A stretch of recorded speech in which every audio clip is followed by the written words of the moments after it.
नमस्कार, मी विशाल परदेशी. बातमी आणि बरंच काही मध्ये आपण सुरुवात करतो एका धक्कादायक बातमीने. हो, शिक्षक म्हटलं म्हणजे सुशिक्षित, सुसंस्कृत व्यक्तिमत्व अशी सर्वांची धारणा असते. शिक्षकाची एक प्रतिमा असते, मात्र या प्रतिमेला तडा गेलाय बीडमध्ये. बीडमध्ये मुलाच्या हव्यासापोटी बुरसटलेल्या मानसिकतेच्या एका शिक्षकाने पत्नीचा तब्बल 2 वेळा नव्हे तर 7 वेळा गर्भपात केल्याची धक्कादायक माहिती उघड झाली. बीडच्या चौसाळा गावात हा धक्कादायक प्रकार घडला. आपला 7 वेळा गर्भपात झाल्याची तक्रार पीडितेनं पोलीस ठाण्यात दिली आहे आणि या प्रकारामुळे शिक्षक फिरोज शेख याच्या विरोधात गुन्हा दाखल करण्यात आला.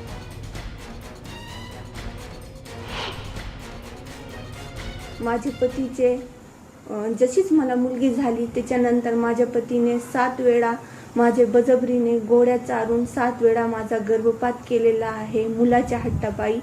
आणि माझ्या पतीची अशी मानसिकता होती की दुसऱ्यांदा जर राहिला आणि मुलगी झाली तर कसं व्हायचं, आधीच तू मुलगी दिली आम्हाला, दुसऱ्यांदा बी तुला मुलगीच होणार आहे, हे माझ्या पतीची मानसिकता होती. आणि घरच्या लोकांची पण हीच मानसिकता होती. त्यामुळे मला माझा तब्बल 7 वेळा गर्भपात करण्यात आला.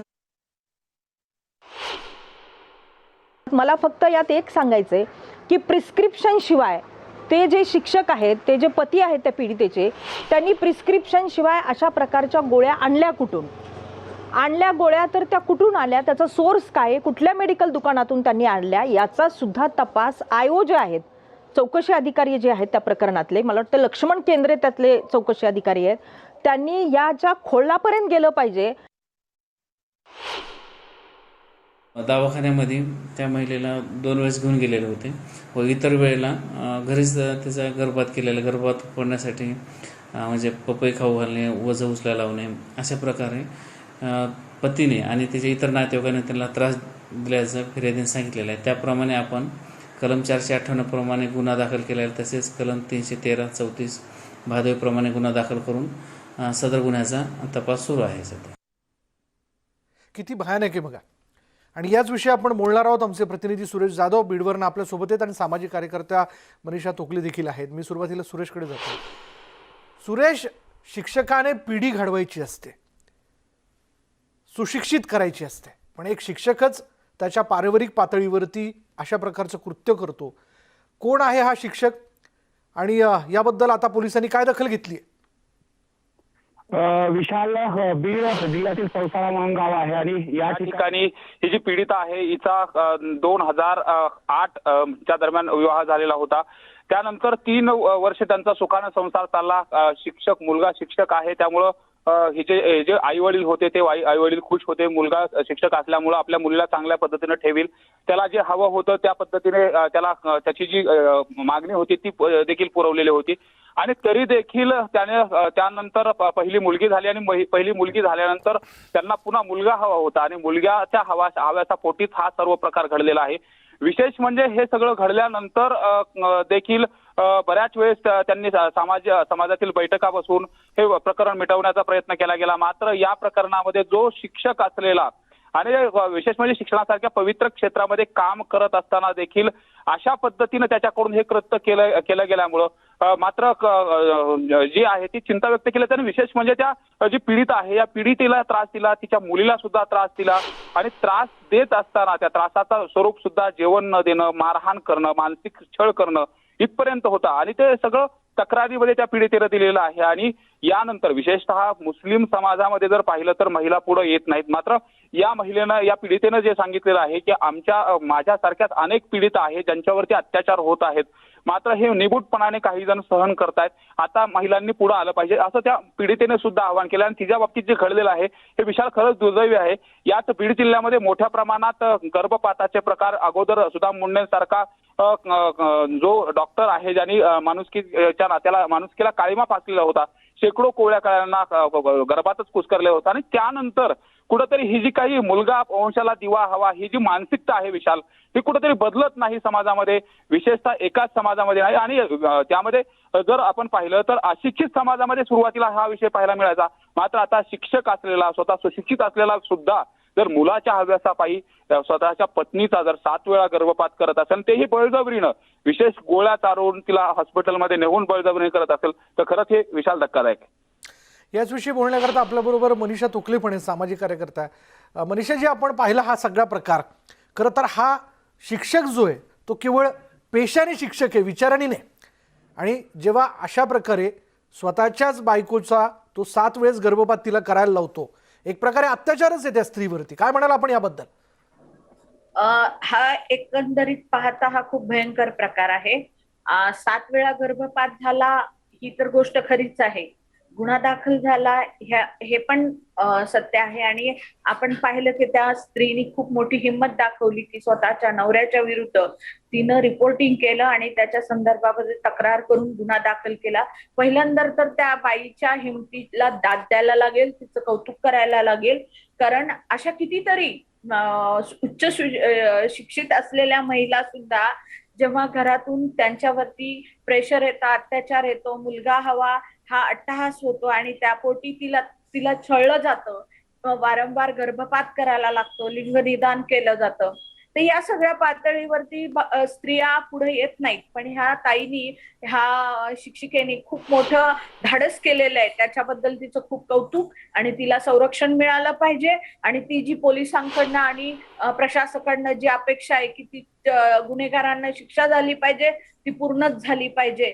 कारण मग त्याच्याशिवाय ज्या स्त्रियांना अशा गोष्टींना सामोरं जावं लागतं त्या समोर येणार नाहीत. हे उदाहरण आपल्याला घालून द्यायला लागेल सरकारला सुद्धा आणि पोलिसांना सुद्धा. आणि मुद्दा असा आहे की हा शिक्षका पेशेला काळीमा फासणारी जो हा शिक्षक आहे, ज्यानं आपल्या बायकोला हे केले, तर अत्यंत अमानुष पद्धतीनं तिचे गर्भपात केलेले आहेत.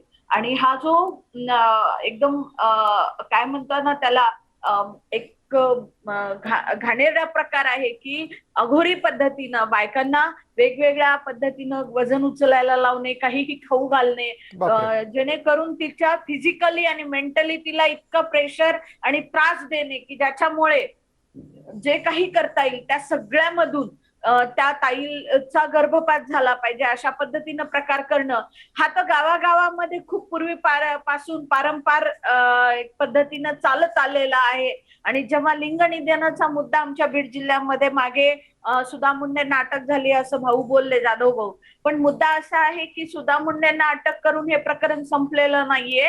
आणि बीड जिल्ह्यातच नाही तर अख्ख्या महाराष्ट्रामध्ये लिंगनिदान चाचणी आजही होत आहे आणि आमच्या बीड जिल्ह्यामध्येही होत आहे, मोठ्या प्रमाणात होत आहे आजही. गेवराई तालुक्यात असेल, माझगाव तालुक्यात असेल, हे बीड मधलं उदाहरण आहे. वेगवेगळ्या ठिकाणी केज तालुक्यामध्ये असेल, अंबेजोगाईला असेल, वेगवेगळ्या ठिकाणी महिलांचं लिंगनिदानही केलं जातं आणि गर्भपात केला जातं. दवाखान्यामध्ये बातमी लीक होते आणि धाड पडेल पोलिसांची म्हणून मोबाईल व्हॅन वापरला जात आहेत ह्या कामासाठी. आणि मोबाईल व्हॅन खूप साऱ्या, म्हणजे ती बजरबाई उदाहरणार्थ आपण आज नेकनूरचा प्रश्न चाललेला आहे चौसाळ्याचा, तर त्या ठिकाणची असेल आणि डॉक्टर बीडचे असतील तर ती व्हॅन आष्टीच्या परिसरामध्ये नेऊन वेगळ्या कुठेतरी अडराणात नेऊन व्हॅन मध्ये त्या पद्धतीनं सगळं तयारी करून अशा पद्धतीनं, कारण बरोबर ही बातमी मला कळाल्याच्या बरोबर 2 तासांनी मला एका ताईने फोन करून सांगितलं की ताई आपण एवढं काम करतो आणि हे तुम्ही काय ऐकतो. म्हणलं काय झालं ग, तर म्हणे मला असं असं कळालं आणि या पद्धतीनं. तर ती नेकनूरच्या बातमीबद्दल बोलत नव्हती, तर ती माजलगाव मध्ये घडलेल्या प्रकाराबद्दल बोलत होती. आणि वेगवेगळ्या पातळीवर हे व्हॅन मध्ये होतं, मोबाईल व्हॅन मध्ये. आणि व्हॅन मध्ये ही सगळी गर्भपात करण्याची सुविधा आहे आणि त्या पातळीवर इतकं, आणि त्या बाईचा पुन्हा फॉलोअप घेतला जात नाही. प्रचंड त्या स्त्रियांना वेदनांना सामोरं जावं लागतं, कारण पुढं ट्रीटमेंट घ्यायची तर लोकांना सांगावं लागेल, डॉक्टरला सांगावं लागेल. आणि महिलांचा ह्या पद्धतीनं जो विकनेस असेल किंवा जो काही पुन्हा फॉलोअप प्रॉब्लेम असतील ते प्रॉब्लेम त्या सहन करत आहेत. एवढंच नाही तर हा मुद्दा आहे की सहन करता कामा नाही त्यांनी. जसं आता शिक्षकाच्या पत्नीचं आपण बघतोय, त्यांनी पुढे येऊन खरं तर कशा प्रकारे त्यांच्या शिक्षक पतीनेच त्यांच्यावरती अत्याचार केला किंवा 7 वेळेस त्यांचा गर्भपात करून आणला, अशा लोकांना शासन झालं पाहिजे. का हे शिक्षक अजूनही आपली मानसिकता बदलत नाहीये? समाजातली ही लोक, म्हणजे ती लोक की ज्यांना ती नकोशी झाली आहे, ते का अजूनही मानसिकता बदलत नाहीये? का वंशाचा दिवा हा जो पॅटर्न आहे हा वारंवार बोलला जातो आणि त्याच्यावरती आग्रह धरला जातो घरच्या बाईकडे, हे फार चुकीचं नाही, कुठेतरी थांबलं पाहिजे. धन्यवाद आमच्याशी बोलल्याबद्दल. आणि सुरेश देखील आपल्याबरोबर होता. सुरेश, तुझेही धन्यवाद.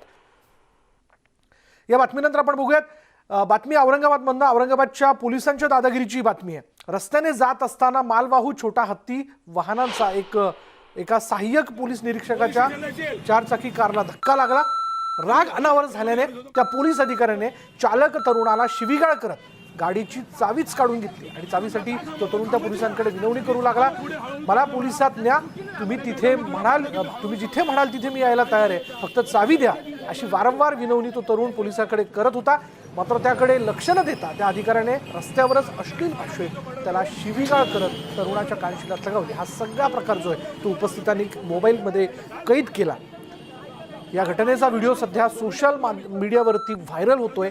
ही घटना औरंगाबाद शहरातल्या आझाद चौकात घडल्याचं समोर आलंय. मारहाण करणारा पोलीस औरंगाबाद शहरातील जिन्सी पोलीस स्टेशनमध्ये कार्यरत आहे. राजेश मायकर असं या पोलीस निरीक्षकाचं नाव.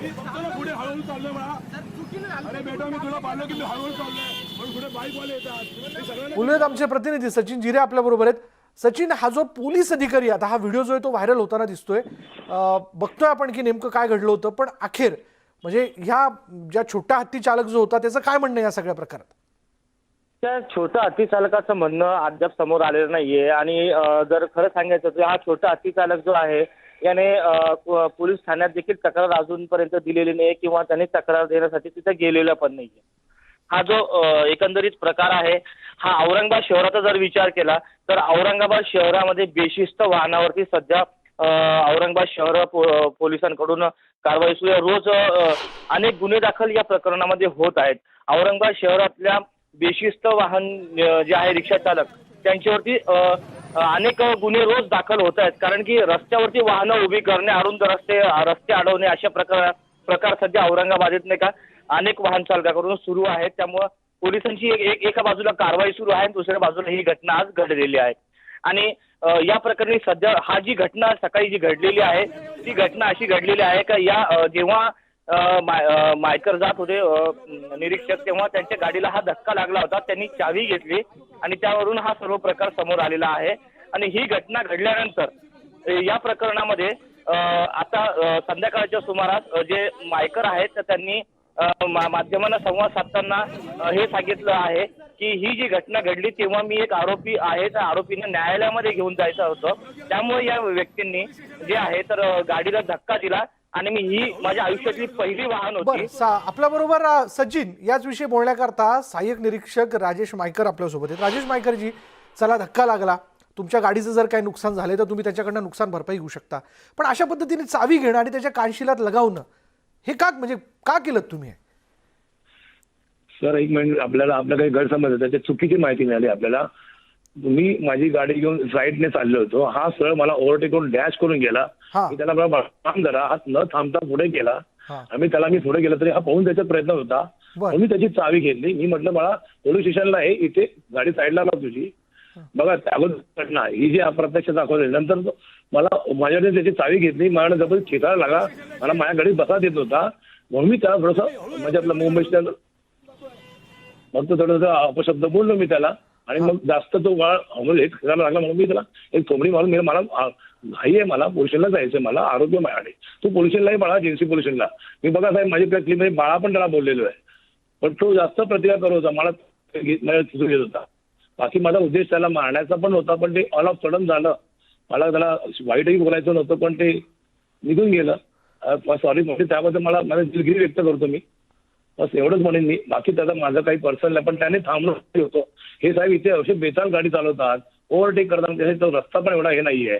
एवढी काय त्याला अर्जन्सी होती की त्याला थांबलो तरी मला थांबता पळून जात होता. म्हणून मी त्याला थांबवलं आणि गाडी म्हणजे तू चल पोलिस माझ्या गाडीत बस म्हणजे आमची गाडी घेऊन येतो. मी साहेब गाडी घेऊन आलीच नसते, मी फक्त तेवढी चावी घे, मी तुला पोलिसांना गाडी देतो. चावी अजूनही माझ्याकडे आहे साहेब. हा चावी यांच्याकडे 2-3 डुप्लिकेट चावी असतील, येऊन पळून गेला, हा आलाच नाही. आणि मग त्या शब्दात थोडीशी बागावी कोणी व्हिडिओ व्हायरल थोडं फक्त केलं. मी त्याला बोलतो आणि माझी चावी घेतला बघा, अक्षरशः म्हणजे तो माझ्या हातही देतो, तो मला बसायला देत नाही गाडीमध्ये. मी माझ्या गाडीत बसलो म्हणजे पोलिसांना मला घाई आहे, मला आरोपी मी नंबर पण ठेवायला बघितलं, पण नंतर त्याचा मला नंबर मिळाला त्या व्हिडिओ सीसीटीव्ही मधून. त्याचा MS-20 EG 5030 हा नंबर आहे. बर. स्विफ्ट आपला सुझुकीची गुड कॅरियर आहे टेम्पो. म्हणजे या याच्यात चूक तुमची काहीच नाहीये म्हणजे. सर मी स्वतःहून कशाला करू सर, आपण कशाला करून पोलिसांच्या कोणाच्या करते जायचं आहे. आपलं काम तुम्हाला मदत करणार. पण राजेश मायकरजी तुम्ही समज देऊ शकता एखाद्यावरती हात उचलणं, त्याला शिव्या देणं अशा पद्धतीने कितपत योग्य आहे? तू म्हणजे माझ्या हाताने चावी घेऊ शकतो, माझ्याकडे अमृत माझ्या दरवाजा मला गाडीत बसायला प्रतिकार करू शकतो. पब्लिकने हे करावं हे चुकीचं आहे ना. मी त्याला काय बोलू, पोल्युशन नाही इथे, आपण ट्रॅफिक नको, आपण तिथे जाऊन बोलू. पण तो तुम्हाला विनंती करताना दिसतोय, तुमच्या हातापाय जोडताना दिसतोय तो राजेश साहेब. म्हणजे दादा मी पोल्युशनला हे बोलतो, मी तो हात जोडतोय आणि मला बसायला देत नाही गाडीत. बघा आपण बघा ती लिटरली परत पुन्हा बघा. साहजिक आहे, तुम्ही चावी घेऊन चालला होता, रोजी रोटी शेवटी त्याचा तो छोटासा टेम्पो म्हणजे तो मागणारच. म्हणजे माझ्या गाडीला त्याने डॅश करणं हे योग्य आहे. हे तर तुम्ही मान्य करा की अशा पद्धतीने रस्त्यात मारणं आणि शिवीगाळ करणं हे तुमच्या तरी पेशाला शोभतं का?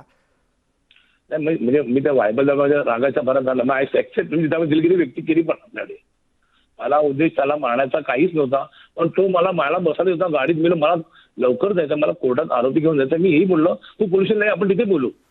आणि तो मला बसायला देत होता, मला दरवाजा आपला पकडूनच आहे. मग पोल्युशनला येतो म्हणजे साहेब हे लोक हात जोडतात नाही, तो पण ते काहीच करत नाही. पब्लिक मध्ये तमाशा करा इथला पब्लिक. आपल्याला धन्यवाद आमच्याशी बोलल्याबद्दल. राजेश मायकर आपल्याबरोबर होते, सहाय्यक निरीक्षक जे या व्हिडिओमध्ये दिसत आहेत. त्यांनी जो काही प्रकार त्यांच्याकडनं घडला, म्हणजे त्यांचं असं म्हणणं आहे की त्या टेम्पो चालकांनी त्यांना ओव्हरटेक केलं, तो थांबायला तयार नव्हता. गाडी त्याचा टेम्पो जो आहे तो त्यांच्या गाडीला ती घासल्या गेली आणि त्यानंतर हा सगळा वाद निर्माण झाला. पण अर्थात त्या टेम्पो चालकाला त्यांनी मारणं, त्याला शिवीगाळ करणं हे चुकीचंच आहे, याबद्दल त्याने दिलगिरी व्यक्त केली आहे. पण खाकी अंगावरती बाळगणाऱ्या व्यक्तीचं मुख्य काम आहे ते जनतेच्या संरक्षणाचं. तुम्ही समज देऊ शकता पण त्यांना मारू शकत नाही. शिवीगाळ तर तुम्ही अजिबातच करायची नाही. यानंतर इथं वेळ झाली का ब्रेकची ब्रेक घेऊन पहा फक्त न्यूज 18 लोक.